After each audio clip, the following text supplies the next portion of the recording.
This podcast provides information to help esports professionals identify and approach legal problems. This podcast is intended for informational purposes only. Legal information is not the same as legal advice, which is an application of law to a party's specific set of circumstances. You should not and are not authorized to use this podcast as a source of legal advice. And the information in this podcast does not create an attorney-client relationship between the Law of Esports podcast, any of the lawyers or affiliates of the podcast, and any consumer of this podcast.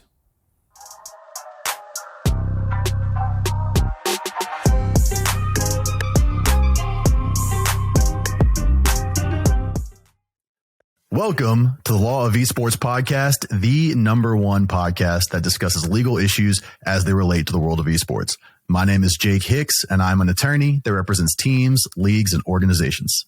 And my name is Nefi Lopez, and I'm an attorney that represents players, streamers, and personalities.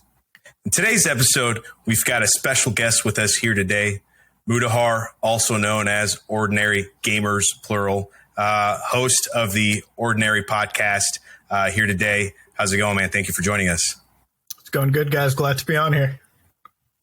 We're really happy to have you. Super pumped. I told Nefi I was going to take 1 second out of his intro to explain the fact that in doing my legal research for the crypto and Web3 world, I have watched several of Mutahar's videos on Some Ordinary Gamers for actual legal research, because the amount of research that goes into those episodes that he puts into YouTube, Mr. Mutahar, I cannot thank you enough for giving me some background institutional knowledge that's also entertaining, to be honest. Thank you. You know, the amount of every time you make those videos, it feels like I am studying for law school, because half the time is not just on like looking through the blockchain. Half of it is like, is this legal or not? Is this financially legal or not? Dude, yeah, and you'd be surprised as to how much the legal world is intertwined with YouTube, Twitch. You know, a lot of these guys are making legal decisions every single day when they decide to turn on that camera and put out a video, and they don't even know it. And so, which is the scary part, but at the same time is what makes, you know, this particular field so unique. And so, you know, we appreciate you taking the time from your day to talk to us today. And hopefully, you know, we can learn a little bit more about you. We can learn a little bit more about some of the things that you've learned that you can teach us and teach all the listeners that are listening and watching this podcast. And so before we get into the meat and potatoes about, you know, what we have to learn from you, let's get to know you a little bit more. Can you tell us a little bit about yourself? Where did you grow up? Where are you from? I grew up in a small town known as Toronto, Canada. All right. You know, we grew up on the east side over here, and pretty much spent my whole life over here. And, you know, it is what it is. Grew up, you know, we moved around to the States a little bit for high school, and I used to live in Michigan for a little while, and a lot of back and forth until finally I came back senior year of high school, and I've been here ever since. That's pretty much where I was at. I was always born and raised Canadian, always pretty much stayed Canadian. You never thought about moving to LA like everybody else? Oh, man, I thought about it years ago. People were talking about content houses, and I was getting invites for it, and I was like, man, I don't know if I should do it. And then I saw how a lot of them ended, and I'm like, man, that was the smartest decision I've ever made. That's a good call. Super expensive to live out in Los Angeles. And I was like, man, do I really want to burn all this cash and move to California when it's like a $300 flight back and forth every once in a while? Come on. Now. What about Texas? You ever consider moving to Texas? We hear I'm that's actually planning on promised land. I'm planning on moving down to just slightly out of Dallas.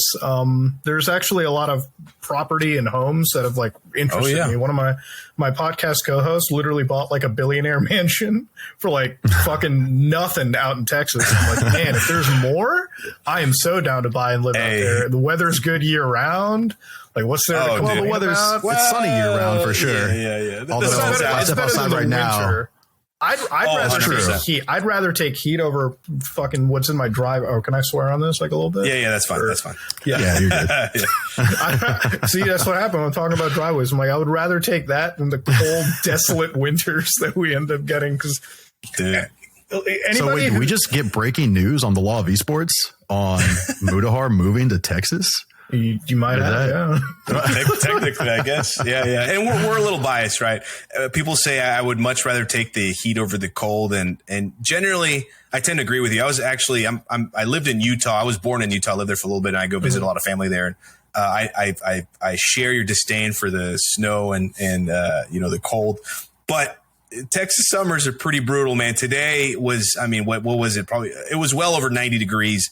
But you know, you could always turn on the AC. That's the good part about you can always flip on the old AC there. Here, that's it. It's just you can do things. You can just do things in the summer year round. Like I like driving, and I can't do that. You know, I can't do that over here. I can't shoot guns anytime I want. You know, like in an open field. I can't do that. Oh here. I can't have fun. I did both those things today. I drove and shot guns. I was gonna say today.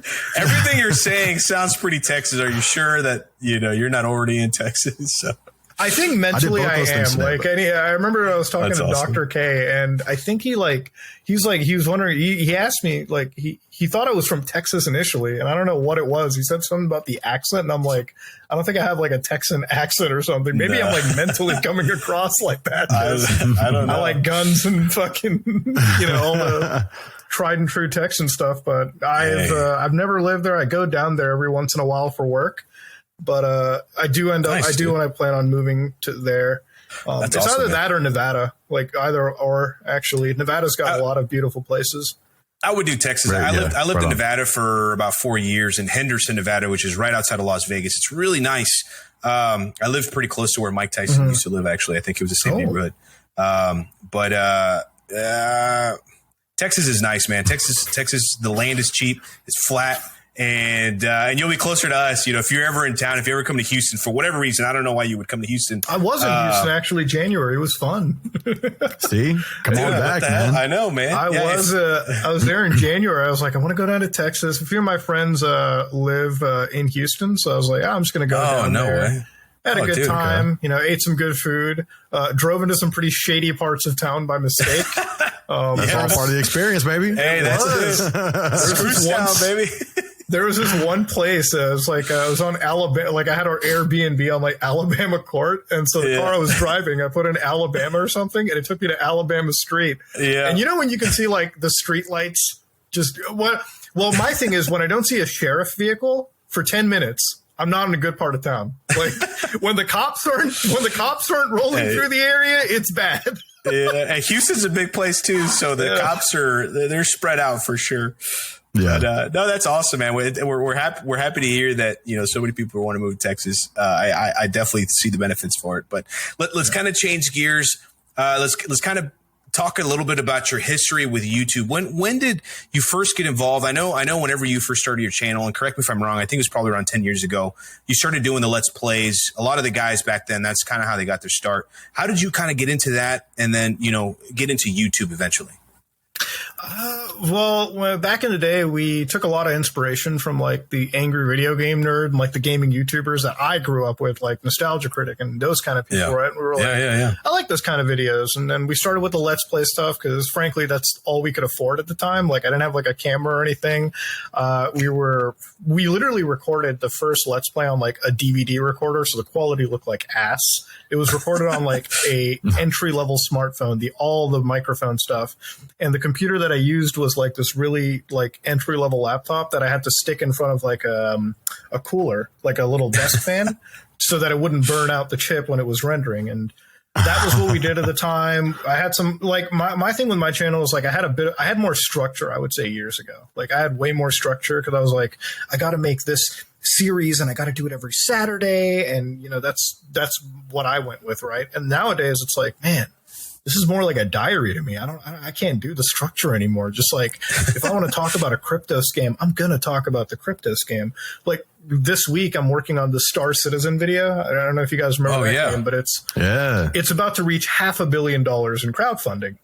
And so I signed into the game again and I'm like, this is the game they're trying to like push out this like bare bones alpha build of like flying through space. And because literally the gameplay is like Space Amazon. It's like get a package and deliver it, except it's so realistic that you wake up in your apartment. You have to take the elevator to go to the ground floor of your apartment, go to the subway. You go into the subway, you go to the spaceport in the game, then you go to the docking computer, you legally get cleared to fly off, then you have to get a package, pick it up, put it in your ship, actually open the doorways, like position the package in your ship, fly to the other part. That's the kind of gameplay we're talking. So good Lord. And some people love it. Like, hey, don't get me wrong. Sometimes I love to be super immersed into games. I played a lot of MMOs, but when this game plays like that and runs at like 10 frames on the best computers possible, and because you know what they're trying to do, they're trying to sell these like mega ships in the game for like hundreds of dollars. Like, and it reminded me of the NFT stuff. I'm like, this is kind of the same NFT nonsense. They're trying to like print these ships, sell them off virtually, except in this case, you actually have more usability than the, dumb little monkey image that you can buy. Yeah. Well, so more hype. Star Citizen, Starfield. Where are we? Starfield, because at least it's coming out. Like, it's going to come out next year. I know it has a release date. Star Citizen, I wrote off. Like, I was like, it'll come out whenever. And now I'm like, I've lost the money. It's cool. Chris Roberts has my $100. I'm sure he's fine in Austin, Texas, and like the mega mansions and everything. Like, you live your life. So you started recording, these Let's Plays. When did you realize, at what point were you like, holy crap, YouTube could really be a career? What if I put in more effort and maybe I can make more money?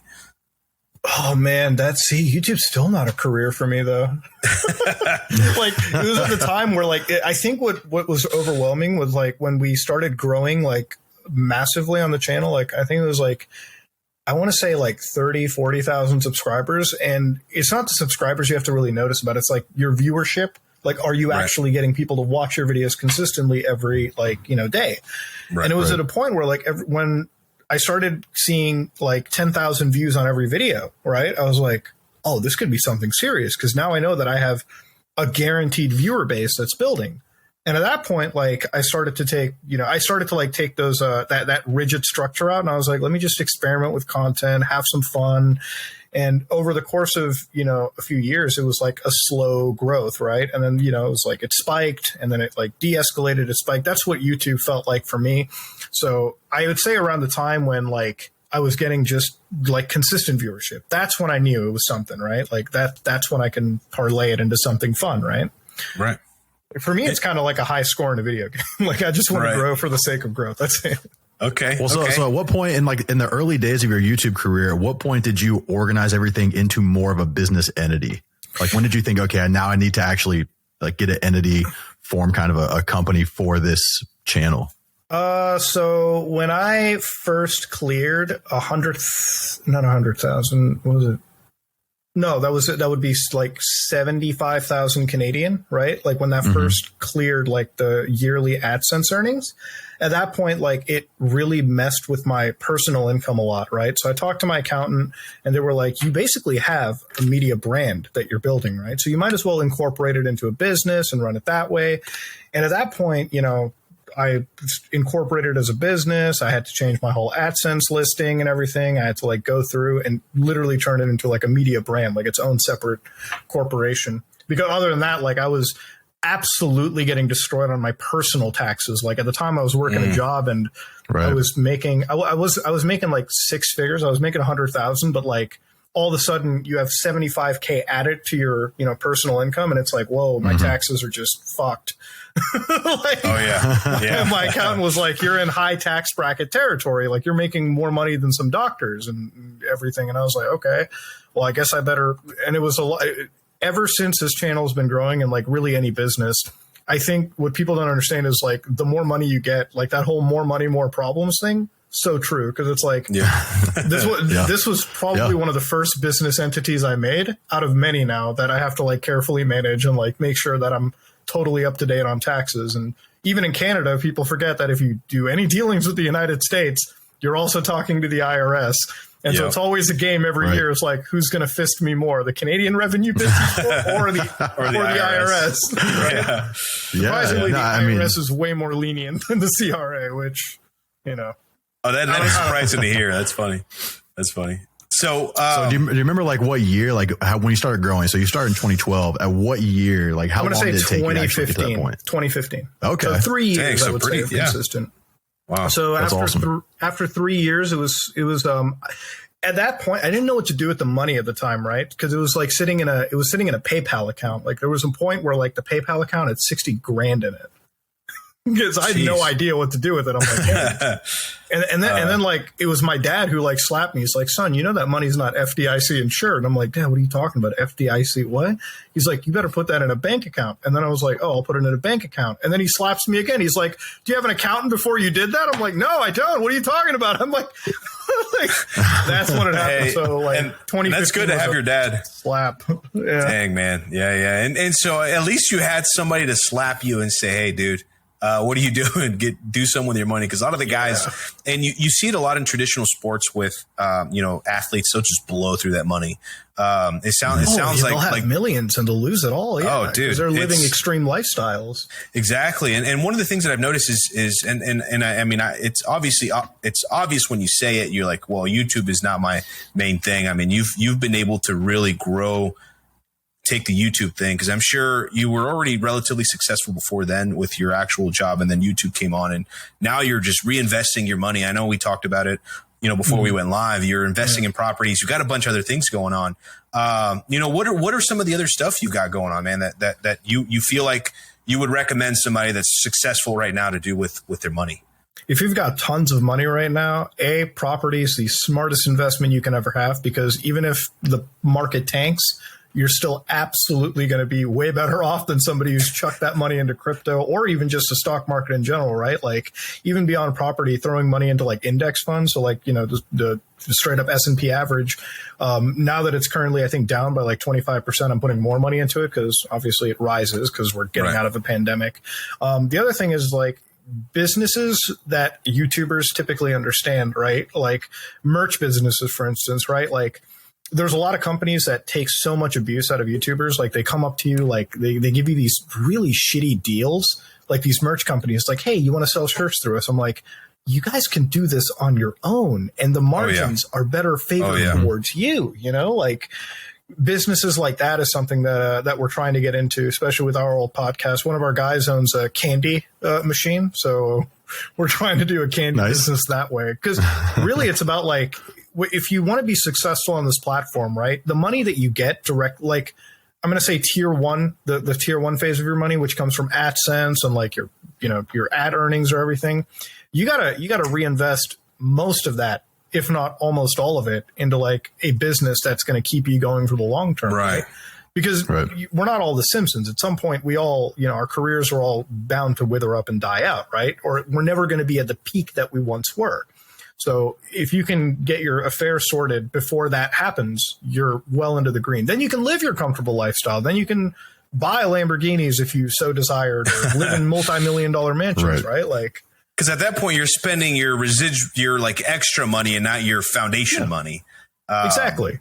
And so it's funny you say that, because obviously, and one of the things that you and I talked about beforehand was, part of the key of what we want to teach people is sort of the pitfalls, the legal pitfalls and the business pitfalls that you will run into as a new content creator, as a new, streamer, professional player. You're going to have lots of people. And I'm sure, and part of the reason why we thought you were a perfect person to interview and talk to was you've got your hand in so many things. You're very involved in the YouTube world, but you're also a savvy businessman. And so, one of the examples you gave us was like the merch.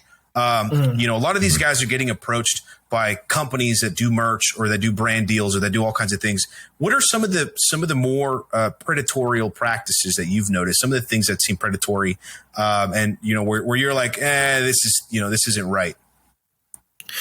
I think the most predatory practice I've seen immediately is the payouts that a lot of these people do. Right, like the method of paying out, and I think they call it net 30, net 45, all that stuff, is so not favored towards the creator. Like a lot of these people are willing to take on brand deals from companies that are willing to pay them out like 2 months later down the road. It's like, no, you don't do that. Like that's insanity, right? Like who does a brand deal for a VPN service in January and expects their payment to come like quarterly or like March or something of that nature, right? Like that's one of the things that I see. Also, the amount of money that they're paying out to these creators seems like a lot of money, right? Like to the individual person. Like if I gave you $4,000 to promote, my podcast to like 1 million viewers, right? Like 1 million views. Somebody who's not experienced will be like, wow, that's $4,000. That's like It's a lot of money to me. Yeah, it is a lot of money, right? But they don't understand that 1 million impressions, right? And I'm saying 1 million impressions, but it's actually more than that. They could make 3-4. They could charge 3 times what they're doing, 4 times what they're doing, right? But they're not represented properly. They haven't spoken, and it's not legal counsel I have to speak to. It's like business counsel, right? Like people who have been in the game, right? Like they don't understand that they're actually selling a spot at like an insanely low cost. And what they don't realize is that when a third party gets involved, when you're dealing through like a business, like a management company, right? Like, because most of the partnerships that people accept over their email are not actually from the company, right? Like it's not like ExpressVPN is outright emailing YouTubers. They're contracting a third party agency. The third party agency knows what to charge. They're the ones who are making $20,000 and they're giving you $4,000. And that's the real predatory thing that I keep seeing on the platform too. And it's never really been addressed. And I don't think it's ever going to get addressed because people don't have access to that level of expertise or representation, right? We're able to afford it, but that's like a very small, like minority of creators on the platform. So it's like people are just unfortunately getting fisted in the world of advertisements. Right. Yeah. Yeah. And to kind of piggyback off of that, and without you don't have to give us any specific names of any companies you've worked with, but have you ever been approached by a major, somebody that you see often out there? Everybody's doing deals with them or they're working with that you saw an agreement or a contract and you're like, Raid? Yeah. I'm going to say Raid Shadow. I made a whole video on it. It wasn't like Raid that sent me this or a thing. I don't know. I forgot the emails. Might have been somebody from the company. Most of them are, for legal reasons, it's probably a third-party company, right? Like that sent me the emails because they have a lot of different third-party companies. Yeah, I've dealt with them before. So Raid comes at, and so the real thing that always gets me, the whole thing that happens is like every time they send you an email, they try to get really personal. It's like, "Hi, Mr. SomeOrdinaryGamers." Like that's like an actual legal first name. Like your name. Okay. So you read, it's like, "We're a huge fan of your channel. We know that you would love to talk about mobile games." I'm like, dude, I literally talk about the evils of fucking gotcha gambling all the time. What video did you watch from me where you thought I would be the perfect candidate for a Raid sponsor? And then I look into it, and they give some of the worst payouts, man, that I've ever seen, right? Like, and people take them because they don't know the true value of their channel. Right. And then, and even when they try to give you a good deal, it's always a horror story from what I've heard with people that have actually worked with them, where it's like they'll do an integration, they'll spend an hour of their time filming, recording, sending them an integration or deliverable, and they're like, no, change it to that, change it to this, change it to whatever. And one thing that I've always found out really wild about this is that nobody ever really looks into like advertising law at all whenever they're working with these companies, right? It's like, so they want you to tell the world that you enjoy Raid like crazy. You're enjoying this game. But I'm like, do you even understand like the laws and ethics you might be crossing with the government if you don't film these deliverables right? Because like nobody ever thinks about that. Nobody talks about it. It's just FCC, man. It's a nightmare to work with all these companies. And it's, even nowadays I'll see plenty of advertisements on YouTube, right? From like just channels in general where it's like, is this even like FTC compliant? Like I know you tick the box on YouTube that says, there's a third party ad, but did you yourself do your due diligence? Is it a paid promotion? Is there anything involved in this? Yeah, right. And, like, I don't know. Nobody looks at it that hard. And I'm glad you bring that up. And this is for those of you guys that are listening. I mean, these are some of the things that the only reason why you obviously know these things is from experience. I mean, you've been doing this for a long time. You've dealt with a lot of these guys. I have guys all the time approach me like, "Hey, Neffy, I've got these folks are offering me." I'm not going to say a number, X amount of dollars to make, a 5-minute video or a 10-minute video or just to shout them out. Is it okay? And, usually the conversation is a little more in depth than they would like. They're like, once you kind of start getting into like the nitty gritty of that question, they're like, whoa. Like, I didn't know it was going to be this complicated. Maybe it's not worth it. And I'm like, look, dude, both me and Jake, Jake, is one of the most in-depth guys, and I always give him a shout out anytime he does any work. The guy's thorough, and he's thorough to a T, and that's the kind of help that you want. Those are the kind of people you want advising you, because there's a lot, like you said, something so simple like saying, "Oh, I really enjoy playing this game. You should play it too, or you should buy it." There's a lot of implications. I've drafted, and Jake has drafted lots of agreements with like content creators and corporations. And I mean, and if it's not, 15 pages and it has all kinds of things regarding the FCC or any type of advertisement laws, you should be a little weary, because chances are it's probably some dude just did a copy and paste that's having you sign it. And you might be doing some things that may not necessarily get you in trouble, but if it grows big enough and you're a big enough influencer and there's money to be had, they're going to come after you. And so you have to anticipate as a small guy blowing up. And so, that and the brand, the FTC will hold the creator liable along 100%. With the brand. The brand's not going to protect the creator most of the time. I mean, 99% of the time, the creator's going to be hung out to dry, which is unfortunate, but that means that if you're a creator, you have to be especially careful. And so I saw the Raid Shadow Legends thing, and that's in FTC grounds a little bit harder to traverse, but some of the major, just clear cut violations I've seen with like nutritional supplements and content creators. Yeah, I've had companies where they're talking about hair loss stuff. Yeah, and, I'm just like, I don't know. That's been a huge one. I don't know if I can, because immediately in my head, I'm like, first off, what kind of supplement is it, right? Like, is it, like, does it fall under the jurisdiction of the Food and Drug Administration? Like, if it does, I'm not going to be able to take that, because I don't want to get into a beef with the FDA or fuck the FCC for a minute. I don't want to get into FDA. Yeah, those guys are bad too. Yeah. And I'm sure, I know G Fuel is one of your big sponsors. I can see all those cans in the background. I know you like those guys. I guarantee you those guys had to go through a lot of work in order for them to be able to say what they say and promote their product in a certain way. Well, I was talking to my podcast co-host Caleb, who does the candy stuff, and he was telling me, like, you got to get lawyers to even clear just the ingredients label. Anything on your thing, anything food related, lawyers have to clear. Like, if you have a misspelling, like if you misspell like, anything in your ingredient, like that all has to go through legal check. All has to get checked and everything. And it's a headache. Yeah. And part of it is the exposure, right? And I, along with being an esports lawyer, also do personal injury and, labels and product design and product labeling and marketing. And, there's this thing known as the Langham Act in the United States, which is, some of the issues I've dealt with are like, there'll be a billboard or a TV commercial that promises certain things. Let me give you an example. The Red Bull. You remember Red Bull gives you wings. You remember how they used to say that? They actually got in trouble in a huge legal battle because they were promising that, all of these things. And so they had to tone it down. And now somebody they had to do their ads. As silly as that sounds. That's why they had to put like hot on these coffee labels. Just this one doesn't actually have it. But it says hot, be careful. Yeah, so they had to. Tim, I already see it. Somebody spilled coffee on their pants. And they're like, wow, I burned myself, but it didn't write hot anywhere. Can I see the company? And where the McDonald's case is a typical legal case. Every lawyer that has ever gone to law school and has learned torts has heard about this case at some degree. It's not as simple as that, but it is. I mean, it is as simple as that. You have to be very careful as far as your labeling goes, and it's one of those things, especially if you're starting a candy company. It could be a nightmare, and you always want to get lawyers and everything for it. Dude, I've advised a couple of supplement companies. I'm a big supplement fan. I don't know. It's just kind of a history of mine, but I've advised some supplement companies, and that's a big one. But going back to content creators not realizing their value, have you ever seen, and I don't know if this is new in the space or if it's been around, but kind of like a content creator being approached with a basket of sponsors for services.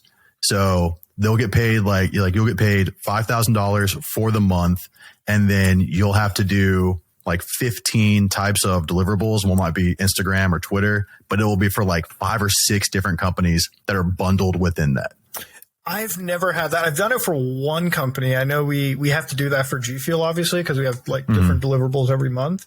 But that's only one company. It's never been it's never like, hey, here's like a bundle this month. You got to do like this for, ExpressVPN, this for Raid, this for that. I'm like, no. Right. Every company is always a separate contract. Okay. And I think it should be like that, just because like every company is going to have like a different method too, right? Like you shouldn't just bundle together, because then it just becomes a fucking giant hellscape when it comes to giving out those deliverables or like, getting paid from these companies too. You can like lower the quality, right? Like that's a big risk. Yeah, absolutely. So if we were to backtrack just a little bit, talking about whenever you first started getting like sponsorship deals or offers, who was looking at your contracts originally? Were you just kind of winging it and saying, you know what, YOLO, let's get it done? Or did you have your parents? You don't have to name names. Well, for me, when it came to the first contract I ever got, and I believe the first sponsor I ever did was like Dashlane at the time, and they're absolutely fine. Like they sent an invoice, they paid and everything. I read that over myself. I actually had like my marketing guy, who now is like my marketing team manager. I discussed it briefly with them. I'm like, hey, is this cool? Is this like, I read them out a clause and I'm like, is this fine? The whole like contract didn't look weird to me. Like it straight up told me that they were going to pay me. I had to do this and that. And it was pretty much like, a standard contract. It was nothing massive.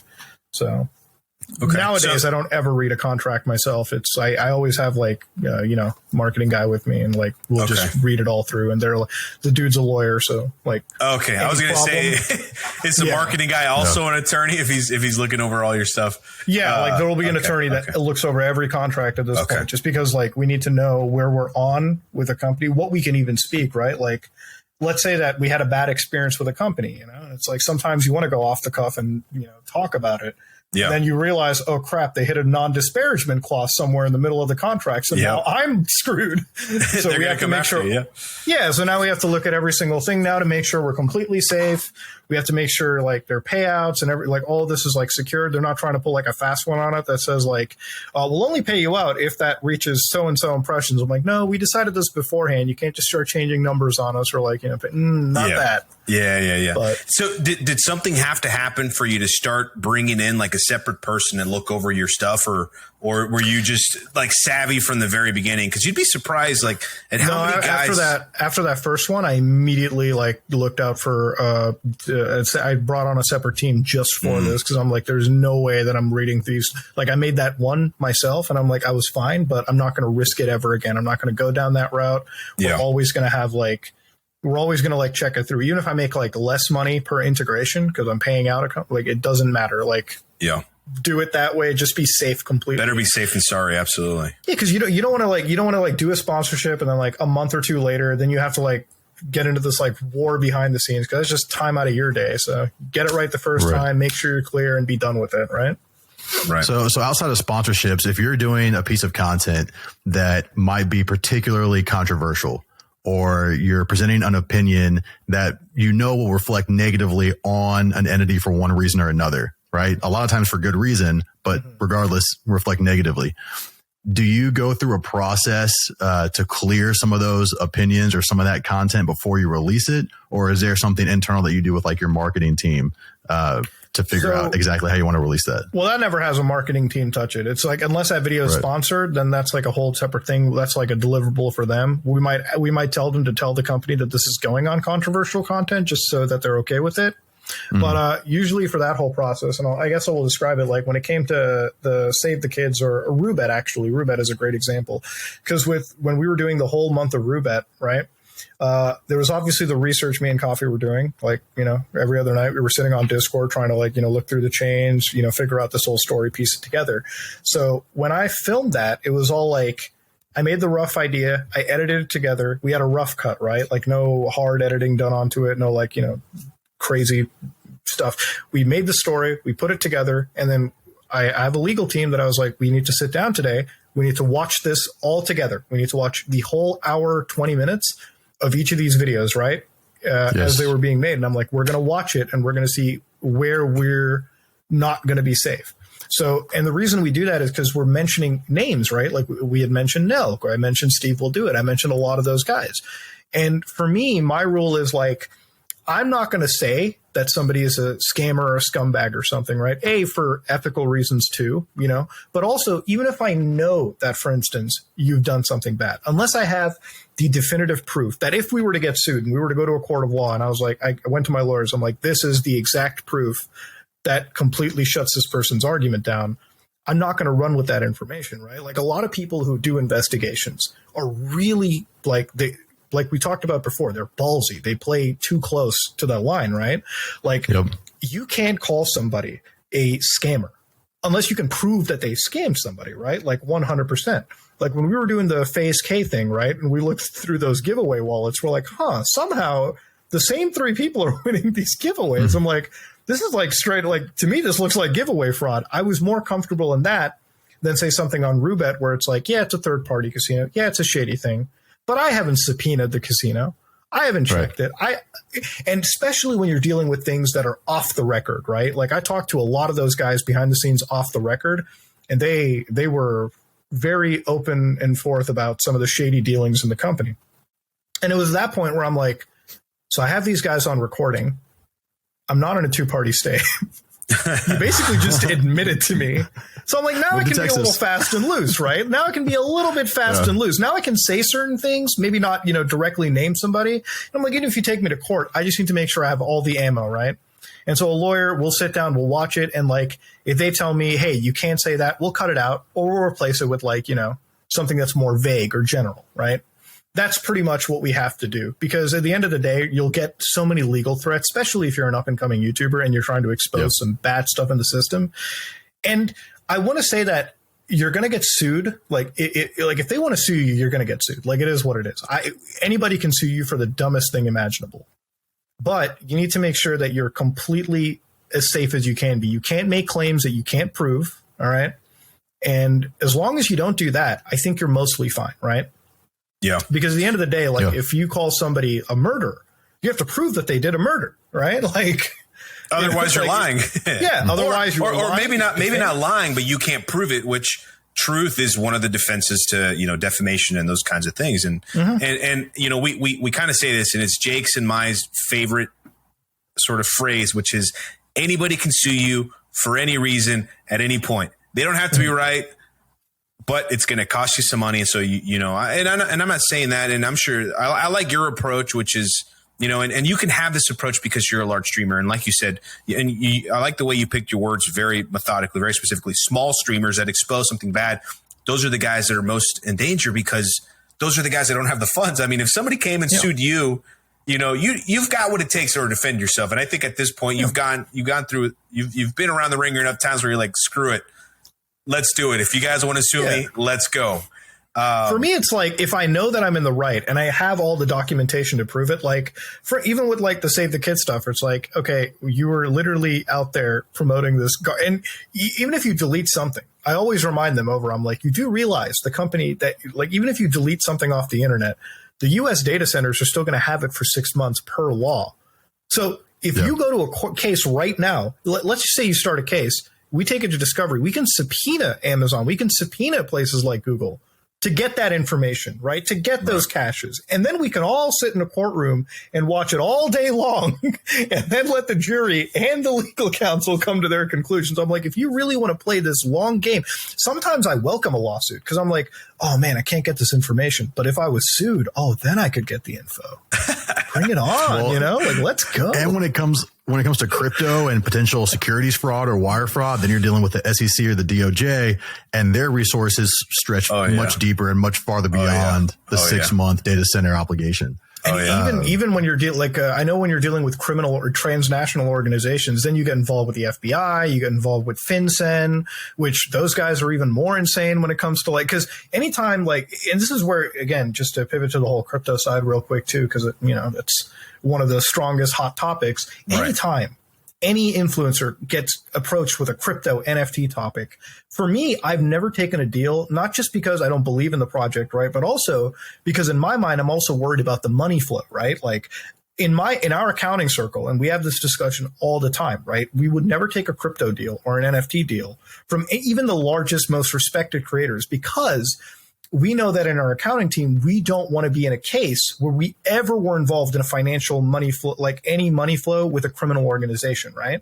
Like if you gave me a Bored Ape, right? Like for $100,000, $200,000, right? If at any moment that Bored Ape, the money benefited a criminal organization, I have to deal with that headache. I'm screwed. Like no matter what, the FBI is going to be on me too. Like FinCEN, any U.S.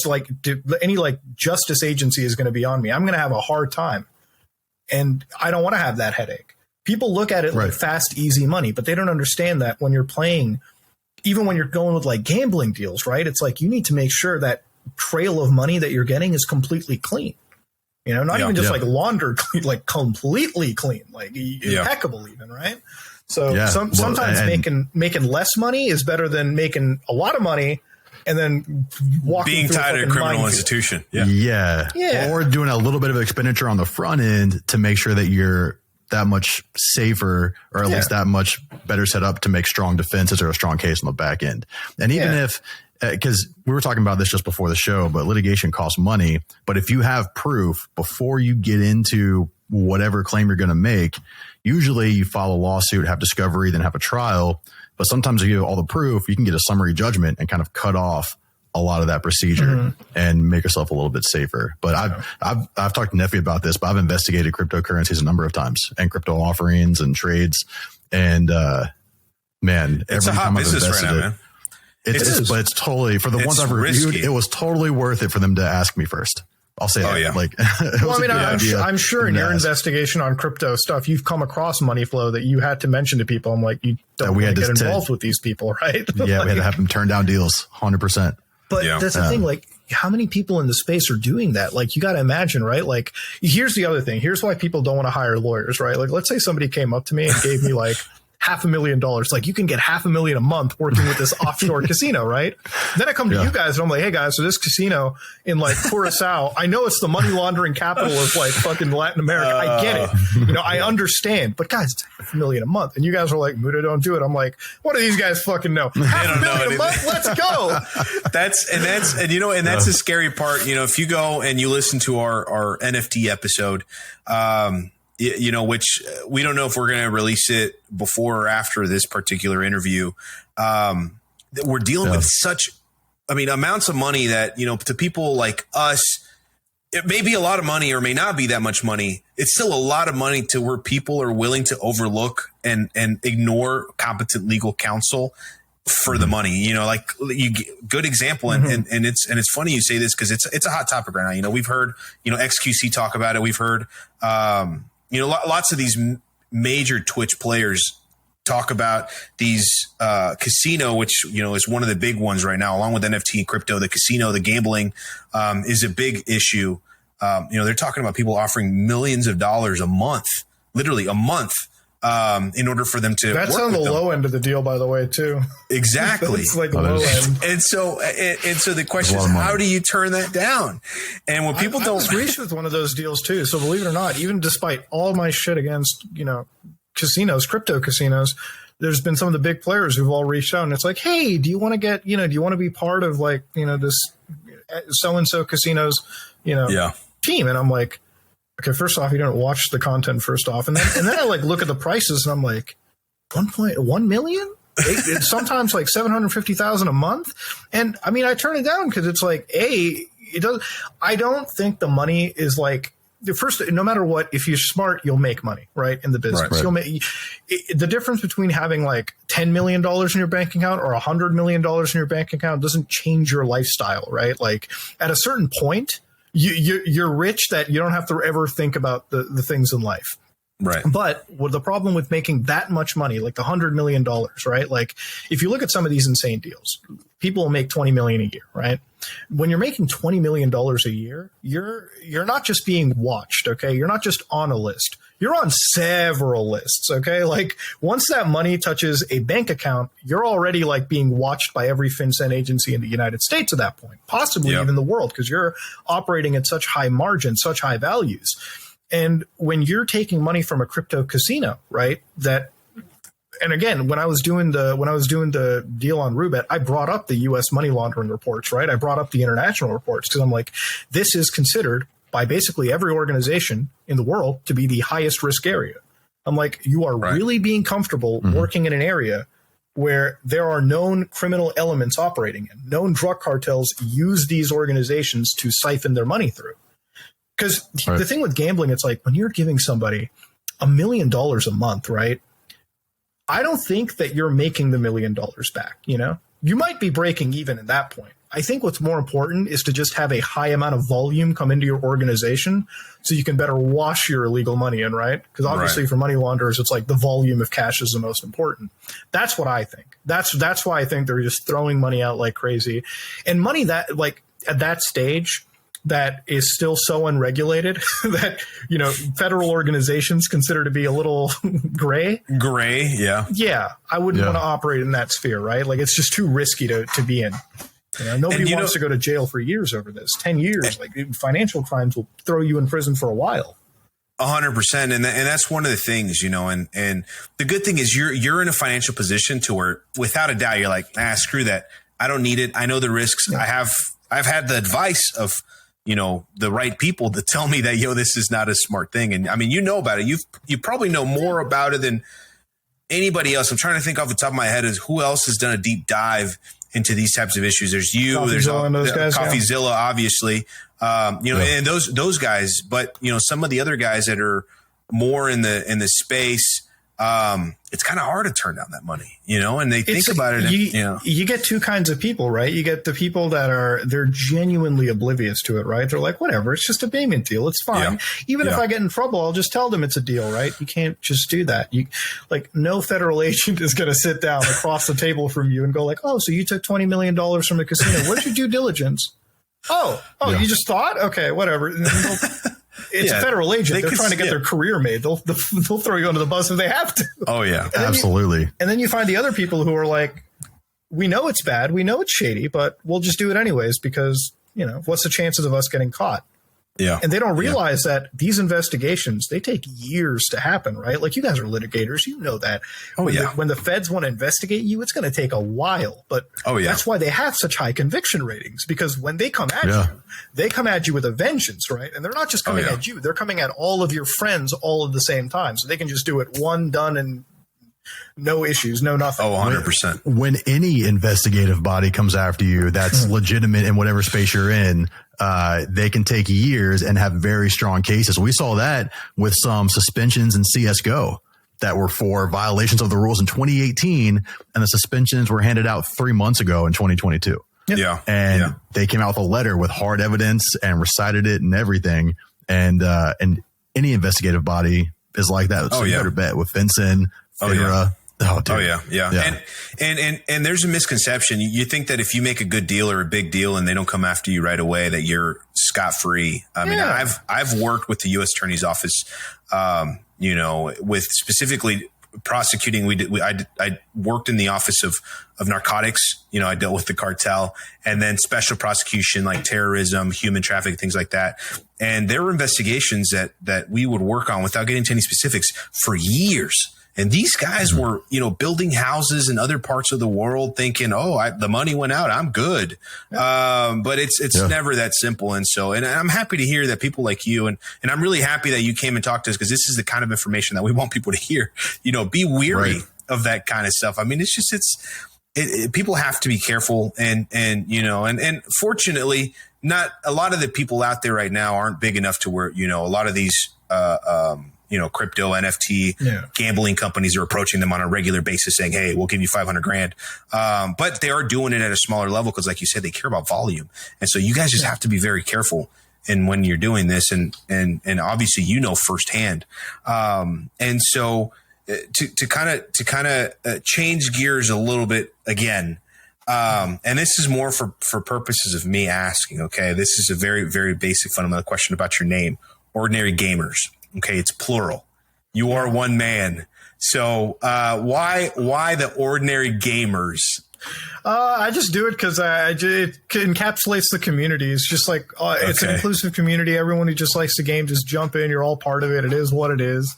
I used to have one other friend on here, but that stopped at the beginning of the channel. It's pretty much all been just me. But that's pretty much the channel itself. I thought it would be weird, like later on, to just change it to my first last name. I'm like, just keep it what it is. Ordinary Gamers. It works fine. It's cozy. It's whatever. Yeah. No, and you've been. I mean, I remember I was going through your YouTube history, the videos, and I remember you posted a podcast. Actually, you were a pioneer. You had like your first episode of a podcast that you had with your friends. It wasn't the best production, but you released it like 9 years ago or something like that. Yeah, it was a while back. And then the only reason we're doing this is because like we got like a team to run it now. So it's like because you makes it easier. Something like people don't understand. Podcasting is not a simple affair. Like you gotta make sure you're consistent. You gotta make sure your guests are like getting the guests on time is a big problem. And not to name specifics, I'm sure we all know that there's been some problem guests where it's like you schedule something and then like, oh wow, I forgot that we were doing. Oh wait, you said this time zone. I'm like, that's why I'm so glad you guys like mentioned the time zone. Yeah, I'm like, Nobody does that. They're like, oh yeah, come at like 6 o'clock. I'm like, 6 o'clock when? Pacific when? Yeah. There's like a 3-hour block difference between the two. Oh, 100%. Yeah. Like if you're in California, we're in Texas. If you're in California, it's a 2-hour time difference. Yeah. If you're on the East Coast, it's a 1 hour ahead. And so I always make sure if I know the guys are in Texas, I'll say, hey, this time. Like you, we weren't sure exactly where you were headquartered, so I made sure to throw in that central time. And it is a lot of work. I don't know if you know this, but Jake and I, we're doing everything, and really a lot of the the video editing, it's all me. And so if anybody's listening to this and you want to help us out, to edit, feel free to reach out in our DMs. We're open. We're real involved in our Twitter, so feel free to reach out on Twitter. At the Law. You got to be so involved in Twitter. Oh, you got to be so. That's what we learned. Twitter's a lifeblood of the whole content space, man. And you know what? For us, as involved as we are, we always knew Twitter was important, but I didn't know Twitter was everything. Like that's how people. I mean, now people are getting away, and it's a huge controversy right now with a lot of these content creators are being considered the sources of news versus, the major publications. I mean, people now go to Twitter and follow, like Jake Lucky, for example, for their latest whatever news they got going on. Or, we did an interview last week or earlier this week with Hayden, who runs the HCS Intel, right? Because we're doing esports. The guy that does all the Halo breaking stuff. I mean, people are going to these channels for what's going on with you, like I said, Jake, who's doing a corporate, like a legal, he's on an advisory board for a business. He's watching your YouTube videos to learn about, it's just, the source of information. Institutional knowledge, and it's important. Right? Yeah. It's like, I think with the influencer space, you definitely find people that are more passionate about their specific topics, because it's like, when you deal with like, New York Times or something, right? It's always like some really impassioned person who's like, let's barely scratch the surface here. But YouTube, you'll find somebody making an hour-long documentary on like vacuum cleaners or like this thing of, like privacy today and like, Africa. Like you'll find some crazy shit if you wanted to find out like really in-depth stuff. Like that's pretty much where I get down to. I mean, nowadays, like most of the content that I kind of like love to make is all about privacy-centric stuff, right? Like I'm really huge into like the big data world, right? Like people are always like, I don't care if I'm getting spied on. And I'm like, forget the fact that the government's spying on you. Forget the fact that the corporations are spying on you. Hey, I believe if the NSA wanted to know what I was doing, they'd know what I was doing. They're going to know what you're doing. Right. Yeah. But I'm like, do you understand? Like this is the wildest thing. People don't even know that their data is being sold to like data brokers all the time. Oh yeah. And I'm even wilded out that I'm like, where are the legal like frameworks for this? And that's the problem. I mean, you have to think about it. American law, right? Since we're U.S. based, American law is always behind the times. I mean, look at it now. Space exploration, for example. The government's going to wait until things start happening that are really bad before they really start making those changes. The same thing with like, radio and this kinds of, I mean, they're just so behind the 8 ball that, they're always chasing the newest things that are happening in order for them to be able to make the proper laws. And even with copyright law in our space right now, like just 100%, dude, we're not. I think we barely have acknowledged the concept of what is like a streamer or like a content creator on the internet. Right. I don't think that's like properly defined anywhere in like legal paperwork. It's not. Yeah. It's not. And one of the unique issues that we're dealing with esports is, for example, whenever movies started becoming like a mainstream media consumption, there were no laws protecting child actors. Now there's lots of laws protecting child actors, but it took a while before the laws caught up to the actual time. We're dealing with the same issue now in esports. You have these young, 13, 14-year-old kids that are, putting in just hours and hours and hours. Obviously, it's partially fun, but a lot of it is because they want to be good and they want to win tournaments. And you have these orgs signing these kids. But there are no laws to protect them because that particular aspect of the law is so undeveloped that it hasn't caught up yet. It will eventually get there, but it's just not there yet. And so, same thing applies with everything we've talked about today. Privacy. I saw that you have a TikTok. I'm sure you know all about TikTok and the privacy concerns that those guys. I just like it just came out that apparently the Chinese had access or something into their data centers for months. I had to delete my TikTok under advisory of the law firm 10 months ago. Not only do they have access, they own it. You have to remember, like Tencent and a lot of these Chinese corporations in China, the government knows everything. Well, one of the things that, and it's such a great point because one of the things with TikTok recently is that they were trying to like stable the U.S. data in its own like borders, right? So one of the things that TikTok was trying to comply with was like, hey, we understand we're a Chinese company that backdoors to the CCP, but all the U.S. data only touches Texas because they were working with Oracle, right? Now, as a engineer, like back in the day, like I know that when Oracle offers them a data center, right, they're giving you the hardware. So the software is still written by the people back home in China. Who knows what they've put in that software? And the law, and this is the best part about the law says the data cannot leave the U.S. The law does not specifically state that a Chinese national can't fly in from Beijing, sign into the servers from Louisiana, and just do all the stuff. Yeah. The law doesn't say that person could like write notes on their laptop and then fly back to Beijing. And technically, they haven't really broken a law because that TikTok user data actually never left the United States. I'm like, all these platitudes that they're doing, I'm like, people don't understand. It's like data itself is such a complicated legal hole because unless you live in a place like Europe, right, or like any place that has, up-to-date laws or laws that are getting updated, right?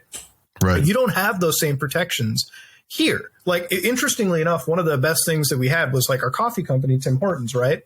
They just got in trouble with the Canadian government, like the cybersecurity portion of the Canadian government, because they were harvesting location data from their mobile application every second. So they would literally track when you leave the country. Like they would have, like, they were working with a company in the US that could figure out if you were at home, at your office. They were doing all of these checking on you. Right? Wow. Dude. They were trying to figure out your daily like lifestyle, right? Yeah. Yeah. Now, in the United States, you don't have any laws that specifically center around complete data privacy. You've got HIPAA. You've got a lot of these laws that are more geared towards specific avenues of data, right? Like, your medical records, obviously. But unless you live in like Europe, Canada, or something where there's now laws that are created, like Cicada, for instance, I believe is what they call it in Canada, and Europe has GDPR, your data, it's just wildly flowing back and forth. Mm-hmm. And I'm sure the various congressmen and, the congresswomen of the country and the various people in the political structure are getting all their money from lobbying groups to keep it that way. Oh, yeah. Right. But, this is the problem with the United States. This is the problem with just data in general. It's like you're literally sitting on this gold mine, this $200 billion industry that just keeps sending your private personal information all throughout the entire world. Right. Like, the only reason they care about TikTok is because the United States is like, wait, it's cool if we spy on our citizens, but the other world? Whoa. Yeah. Chill out there. Look into it, man, because that's what TikTok was doing.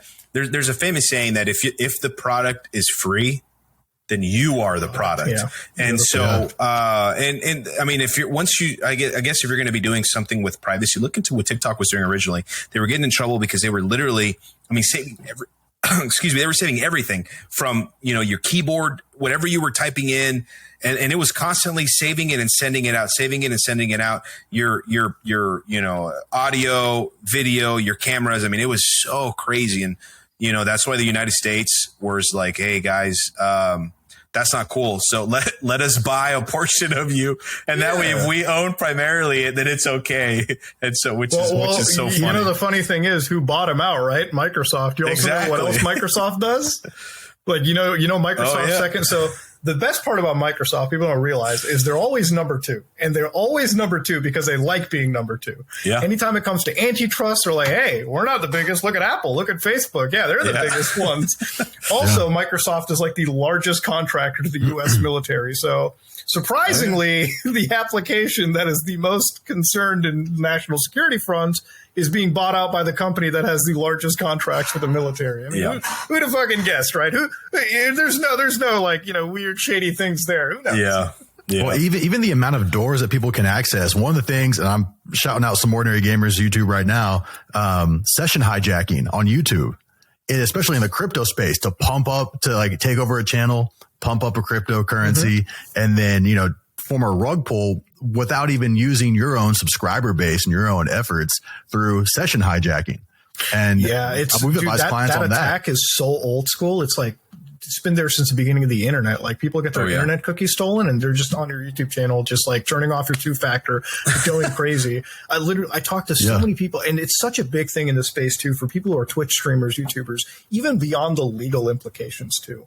You're running business brands at this point, right? To learn to keep it safe, you know? Like, it's not just 2-factor. Like, I don't even know the legalities of it too, right? Like imagine, for instance, right? Like if I was hacked by somebody and they shut down my accounts, because I'm a business entity, you're not just attacking somebody personally, you're literally impacting business operations in a country. Oh yeah. I could imagine that might be a different legal space than just getting your account simply hacked. You know what I mean? Like somebody who would hack an actual business and impact, you know, international business operations, that's subject to more scrutiny than like, you know, you getting your Facebook account hacked and you can't upload a video or two. Oh yeah. So it's like people who are even partaking in this don't understand the severity. But I mean, why would they care? Like most of those hacks come out of like Russia anyways. You can't. I was going to say, you have to find the person to sue before you can sue them. That's you can't even prosecute them in Russia either. It's like, what are they going to do? Exactly. They're not going to extradite for that's you. That's a big issue too. You know, with the international laws and extradition laws, is you're never going to get them, and they know it, and that's why they do what they do.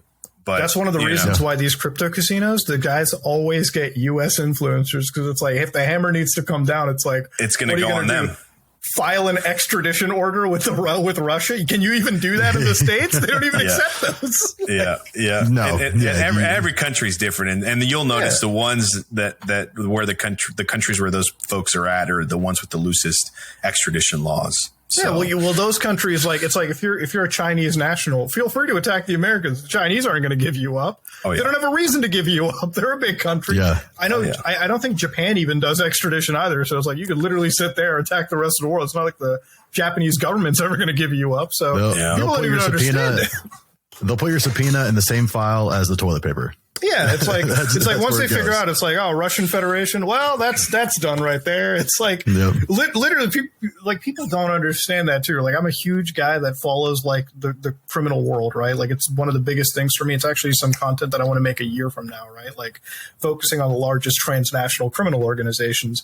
I remember reading up on the Japanese Yakuza, right? Like the Japanese government's always like, yeah, they're a dying breed. They're not going to exist anymore. Like we're stamping out the criminal organizations, and I'm like, you're telling me the second largest transnational criminal organization by revenue is dying because their membership is going? Well, that doesn't really line in with all the revenue that they're making either. So it's like, well, what's going on here? But And I know a thing or two about that, but you know we won't get into it because that's a whole other at least an hour of discussion. Yeah, that's also risking death too. A little bit. It's the security issue was insane. But look, we're nearing an hour, so let's kind of leave it at let's go to closing remarks, right? So I know that you've got some Ordinary Gamers, your YouTube page. I know you've got a ton of other businesses. I know that you've got some Ordinary podcasts as well. Are there any other major projects that you're working on now that you want, everybody to know about or hear about, or, something coming up, a future big episode that you're going to release that you want all the listeners to know about? Well, we're doing an investigation right now on Stake. I don't know when that'll be out because the investigation just keeps getting bigger every day. Okay. So we're doing more investigations onto Stake Casino. We're doing more investigations onto a lot of these crypto projects that have been coming out in the final stages from not just influencers, but like some of the largest, people in the game, Gary Vee, a lot of these people who are like into the NFT bubble, the project, the metaverse lands, if you will, we're like compiling all of that stuff and really, really jumping into it. Ever since the virtual land has become a thing, virtual real estate, that's where I'm like looking into, because it's the biggest scam I've ever seen. Wow. Just imagine one day, guys, like 10, 20, imagine like people back in like the 70s were like, I bet the year 2000 is going to be so fucking flying cars, flying cars. And now we're selling virtualized land with monkeys. Yeah. Like, it's insanity. And people are buying it for thousands of dollars. Oh, They think it's going to be worth hundreds of thousands of dollars. Yeah. They think it's going to be worth something. Could you ever imagine like how, like you have to take out all rationality in your head to think that that's going to be worth something. Yeah. Like I tell them, like real land, you're never going to like 100 times your investment on real land. You never 100 times your investment anywhere unless it's something shady. Right. You know, like if you want to do virtual land, do it. I don't recommend you guys buy virtual land. Again, that's not financial advice. Yeah. That's just common sense. Yeah. But, you know, you do what you have to do. And nothing we say, it's either legal, financial, or any of that advice. You know, we're just talking and we're trying to provide education for there. So let's end it with this. And technically this is an esport podcast. Let's talk about esports for just a second. What is there a particular game that you play?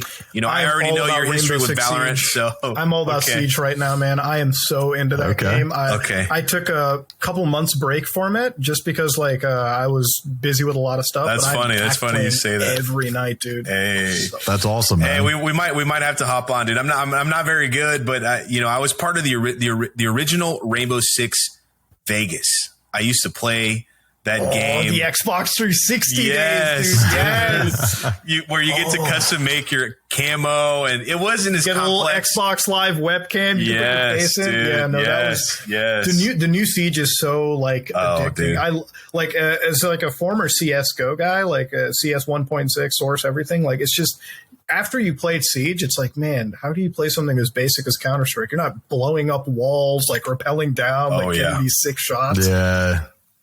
I'm glad that game survived, man. Like I remember the first year buying it, I paid the $60 and it was like, I was like, this is going to be a dead game. And then they started releasing the expansions and I'm like, okay. Started slowly getting better. Yeah.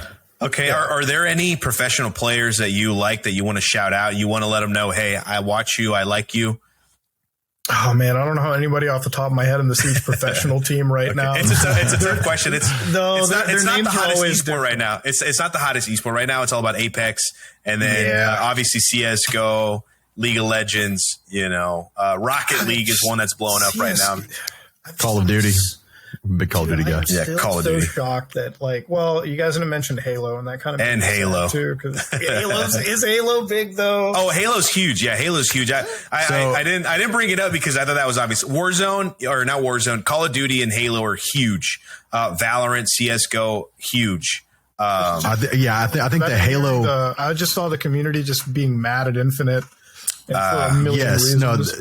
They are. The Halo players are doing a phenomenal job of essentially doing their best to keep that thing going, but it's all on the players, which kind of sucks to see. Yeah. But they're for doing me, a good like job Halo is like the best Halo is like the Master Chief Collection because it's just they fixed up every problem. That's a classic, baby. That's a classic.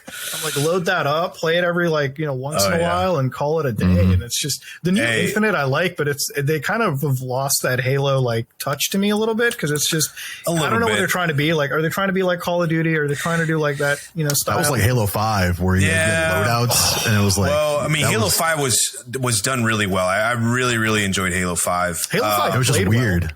Halo 5 it was just weird, like, but not like picking your own weapons before you start and like, it was just kind of a weird thing. Yeah, I think they had to do that since like Halo 4, the development team switched up and they were trying to do something. Yeah. I like the storylines for the game still. Like I always like. I was going to say. Campaigns. The campaign for the new Halo, whenever it comes out, I'm going to hit you up. We're going to co-op that thing, dude. Because I've been waiting. I've been waiting to play it.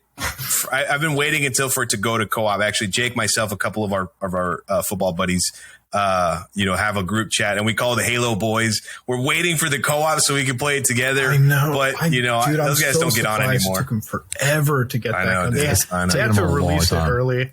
But if they release that or a BR, then it's over. We're getting on. I think a battle royale. Dude, you think a battle royale would make sense because they already made that big open world, anyways. It's like doesn't want to? You already have shields. You already have like ranged and short weapon. I mean, it's like set up perfectly everything for it. That could be a great. It's one of the reasons why, like, I think Warzone is so successful because it's one battle royale that it's like. When I get into a fight with Fortnite, I know they added no build. It's like I don't like playing a Fortnite battle royale where like I shoot somebody once and they're already building a sub. They build a tower. Yeah. It's like okay, well, this person's better at like getting fucking construction permits than they are shooting me. So whatever, get out of this battle. And then which is part of the reason why we left. Man. Apex for me, it's too like fast paced. Like trying to get my aim down on somebody that's like zipping across the map. Warzone, it's like grounded, like okay, I aim down, like pure skill on that one. Oh yeah, but Halo needs one because Halo for me is like the best gun skill because it's not just like you play COD Battlefield, it's always the advantage of the person shooting first, right? Yeah. With Halo, it's like, oh, you shoot me first, I snap right to you and fire you 4 times in the head. That's good. You need to have good aim to do that. You win a battle, right? Or like if you have like a needler BR combo or something, and you're switching weapons and you know exactly how to like drain the shield, hit the headshot. Like there's so much meta to that. I will say there's not going to be a single game that's as hard as Gears though. Gears of War multiplayer. Oh, dude, Nephew was almost a pro in that one. Don't get me started on Gears, man. And it's so sad because their esports, they just announced that they're shutting it down, which sucks because this last Gears that came out, dude, the esports scene was hot, and you know some of my favorite. And I'm Mexican as well, right? Although I am an American. You know, I was playing. It's huge in South America, man, and I'm so sad to see it go. Big over there. But their stories have always been the most, you know, like early Gears of War 1. You know, you get married to these characters in the story, and then they have kids. Their dialogue is so perfect. The multiplayer, the horde modes, the hours that you all the spend. Carmines you fall in love with, and then they end up dying, and then you got the badass Carmine. I remember we had that whole like campaign with Epic where it's like, is this one gonna live this time? Like, is he gonna make it? Come on. Every time you see like a Carmine, I remember Gears 2, I'm like, he's gonna die, and then the spoilers for anybody watching the fucking worm section. I'm like, dude. Oh yeah, you can't do it. It's so sad. And then like Ty, you know, he was one of my favorite playable characters, and I don't remember. I think that may have been Gears 2 or Gears 3, the Tongan guy that was tortured. It was 2 because he was like, he comes out, brings a shotty, and it's like, I'm done. I'm like, oh dude, it was so sad. And then Dom, you know, we're not gonna get to spoilers for those. I mean, those are old Gears of War. If you haven't played them, shame on you. People gotta play it. Like they're missing out. Like I remember the hype for Gears 3. Like it was, I think it was the year that. Was it like Halo Reach around that era, right? And right. Hype for Reach, Black Ops, but like the moment they released Beast Mode footage for Gears 3, I'm like, this game looks amazing. Those guys did everything right, man. They showed like the armored Cantus, and I'm like, dude, this guy with like the spikes and he rolls on them, guy, and it's like, damn, yeah, dude. But I don't think they make games like that anymore. Because I remember like when 360 Gears 3 came out, it was like content on top of content. Like you had that single player that was amazing. You had your multiplayer suite completely out of the box, right? Like nowadays when they release a game, it's like, we'll give you like the sampler demo play. Yeah, it's a demo game as a service, man. That's exactly. They're going from, you know, it used to be heavily story based to multiplayer. They saw how big of a deal multiplayer was, and then multiplayer was great. And now the designing is going to competitive base. Like, you know, how can we make this game as commercial as possible to where we're making a ton of money? You know, the free-to-play scheme is kind of, I feel like, tainted a lot of that creativity because now it's like, how can we make as much money as possible without charging people for the game? But, some do it like, okay, like I think Warzone, like they know that Warzone's going to be their big moneymaker, but they're still making a COD game every year. They're not all good, but I'm glad that we're seeing Modern Warfare 2 come out. And best part about it, you're seeing esports now, like esports players brought into the entire fold. Like, I was watching the Modern Warfare 2 ad and I was like, is that Tim? Yeah, the Tim the Tablet. Heck yeah, dude. These guys, that was amazing. They're going out. That's fucking amazing. I know, dude. Oh, man. Putting them in. I'm like, that's where it's at. That's what's up. You know, it's like, it used to be where like we were so detached from like that early, like people who are coming into the scene now don't understand that some of the like most iconic moments of like all of our gaming circles happened back in like 2008, 2009. Oh, yeah, like, dude. Yes. One of the videos that I'm working on, I'm so proud to do this video, is like the biggest drama on YouTube ever. And people don't remember the Modern Warfare 2 nuke drama. Oh, like, yeah. They don't remember back in the day, every commentator was fighting for the nuke kill streak, right? Like you had White Boy 7th Street doing it. You had like Gene. And people would fake. They would like literally sit down on Sony Vegas, fake every aspect of this nuke just to get the world record. And we put their feet to the fire. Nowadays, people get in trouble for serious stuff.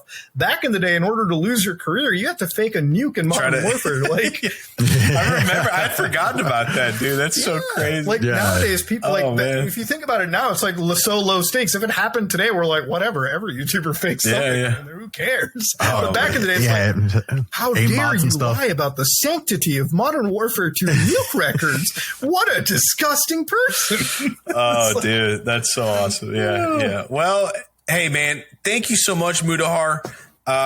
You know, with to kind of leave it out there, you know, we obviously want everybody to go follow Mutahar on all socials. We have Some Ordinary Gamers. And then his podcast, which I follow and I really enjoy. You've got some great guests on there. Some Thanks, Ordinary man. Podcast. Follow him on Twitter, on Facebook, on TikTok, on all socials. And if you guys also want to go ahead and drop a follow for us, because I know we'd appreciate it. Yeah. It'll be, we're trying to grow out there. We're trying to get some people out there, and we just want to get the message out there. We had a good discussion. These are the kind of podcasts that I think are super successful. It's like we had really passionate people working on it. You watch so many of these like podcasts where like it's just people bouncing like a deflated ball against each other. Yeah. But think about all the stuff we covered. We covered like, we talked literally all the way from like, esports contracts to the Yakuza. Okay. You don't get that in just an hour. All right. Yeah. That's true. And it's all about the talent we have on the show. So we appreciate it, man. Yep. And having this, having a 3-man panel is hard because, everybody's got something to say. And, I feel like we got just the right amount of information out there, and we really appreciate you taking the time to talk to us. And so, no, it's my pleasure, guys. Thank you very much. And, everybody else, go follow us on, Instagram, Twitter, The Law of Esports. We want to put out this kind of content for you guys. We want you guys to learn from these experiences. I mean, people like Mutahar, their wisdom is just, this guy has seen it all, and we've followed him from when he started to where he has now. So thank you guys for stopping by. We will see you guys on the next episode. See you guys. See you.